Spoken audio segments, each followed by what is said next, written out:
Aram sam sam, aram sam sam, guli guli guli guli guli ram sam sam, aram sam sam, aram sam sam, guli guli guli guli guli ram sam sam, Arabi Arabi, guli guli guli guli guli ram sam sam, Arabi Arabi, guli guli guli guli guli ram sam sam.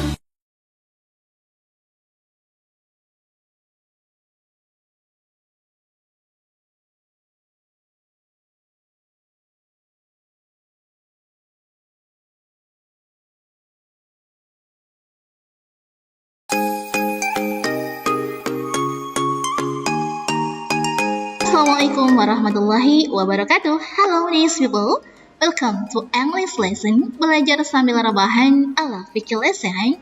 Be fun.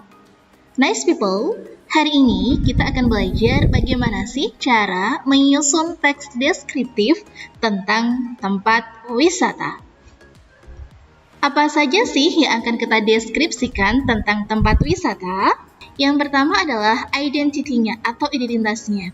Misalnya, nama tempatnya apa, dia itu sebagai tempat apa, kemudian lokasinya ada di mana. Yang kedua, tentang what does it looks like, seperti apa sih tempat wisata tersebut.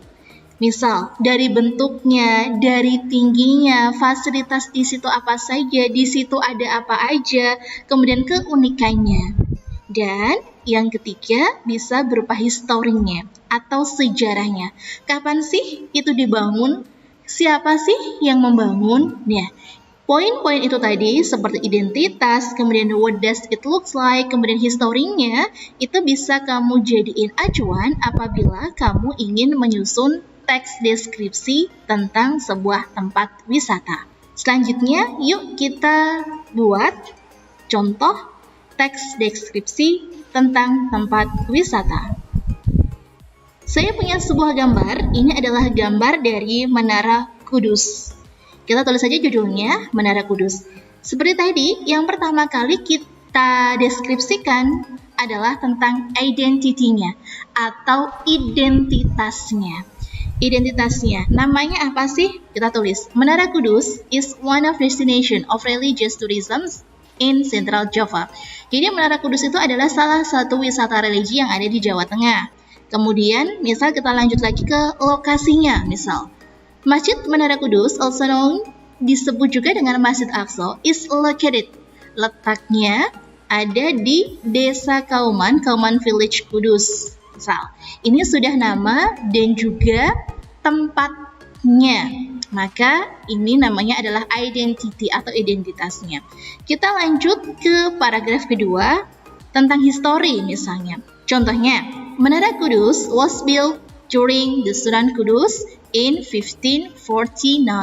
Jadi misalnya Menara Kudus ini dibangun di era Sunan Kudus. Kemudian tentang bagaimana sih awalnya dibangun ini. Ini awalnya dibangun ini tidak hanya sebagai tempat ibadah, melainkan juga untuk tempat adaptasi penyebaran agama Islam. Selain dibangun kapan, kemudian dibangun untuk apa, kita lanjut lagi ke karakteristiknya atau what does Menara Kudus looks like? Seperti apa sih itu Menara Kudus? Kita bisa mulai dari ciri-ciri bangunannya. Misalnya, dari bangunannya, the building and decoration ini mengindikasikan menggunakan Hindu Jawa. Kemudian bentuknya seperti candi. Tingginya, it has height about 18 meters. Jadi tingginya sekitar 18 meter. Kemudian di situ ada apa saja? Ini ada piring-piringnya di sini. Jadi kemudian misalnya di sini tuh ada piring-piringnya. Kita tulis bahwa di sekitar bangunan itu didekorasi juga dengan 32 piring ilustrasi. Contoh lagi, misalnya di dalamnya itu ada tangga. Kemudian juga Menara Kudus ini ada 3 bagian, jadi bagian kaki, bagian body, dan juga bagian atapnya. Atapnya seperti apa, kemudian di bagian kaki itu kayak gimana, nanti bisa kita jelaskan di sana. Paragraf pertama yang berisi tentang identity atau identitasnya di dalam teks deskriptif ini disebut dengan identification. Sedangkan untuk paragraf kedua yang berisi tentang history, kemudian karakteristiknya, ini disebut dengan description. Nah, itu tadi adalah contoh bagaimana cara menyusun teks deskriptif tentang tourism atau tempat wisata. Bisa dimulai dari identity, kemudian karakteristiknya seperti apa, historinya seperti apa. Semoga bermanfaat buat kalian. Thank you very much for watching. See you next time. And wassalamualaikum warahmatullahi wabarakatuh. Dadah!